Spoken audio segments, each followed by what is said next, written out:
Why do so many people reach success and then fail? Well, one of the big reasons is we think success is a one-way street. So we do everything that leads up to success, but then we get there, we figure we made it, we sit back in our comfort zone, and we actually stop doing everything that made us successful. And it doesn't take long to go downhill. And I can tell you this happens because it happened to me. Reaching success, I worked hard, I pushed myself, but then I stopped because I figured, oh, I've made it. I can just sit back and relax.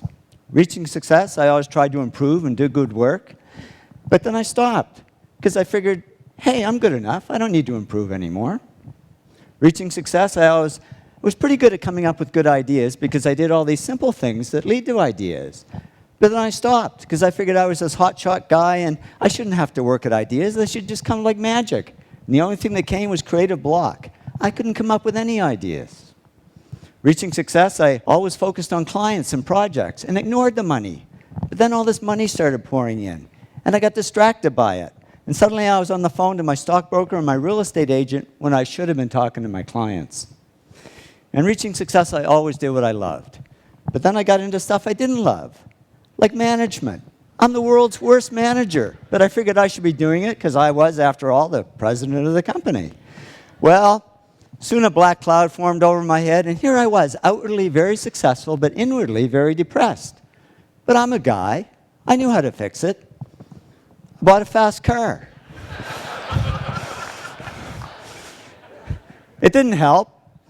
I was faster, but just as depressed. So I went to my doctor. I said, Doc, I can buy anything I want, but I'm not happy. I'm depressed. It's true what they say, and I didn't believe it until it happened to me, but money can't buy happiness. He said, no, but it can buy Prozac.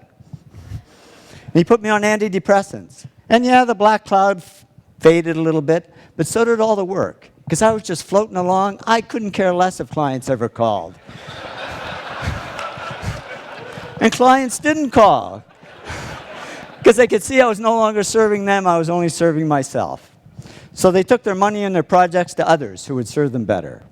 Well, didn't take long for business to drop like a rock.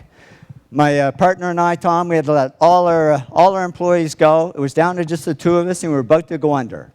And that was great, because with no employees, there was nobody for me to manage. So I went back to doing the projects I loved. I had fun again, I worked harder, and to cut a long story short, did all the things that took me back up to success, but it wasn't a quick trip. It took 7 years. But in the end, business grew bigger than ever. And when I went back to following these 8 principles, the black cloud over my head disappeared altogether. And I woke up one day and I said, I don't need Prozac anymore. And I threw it away and haven't needed it since. I learned that success isn't a one-way street. It doesn't look like this. It really looks more like this. It's a continuous journey. And if we want to avoid success to failure syndrome, we just keep following these 8 principles, because that's not only how we achieve success, it's how we sustain it. So here's to your continued success. Thank you very much.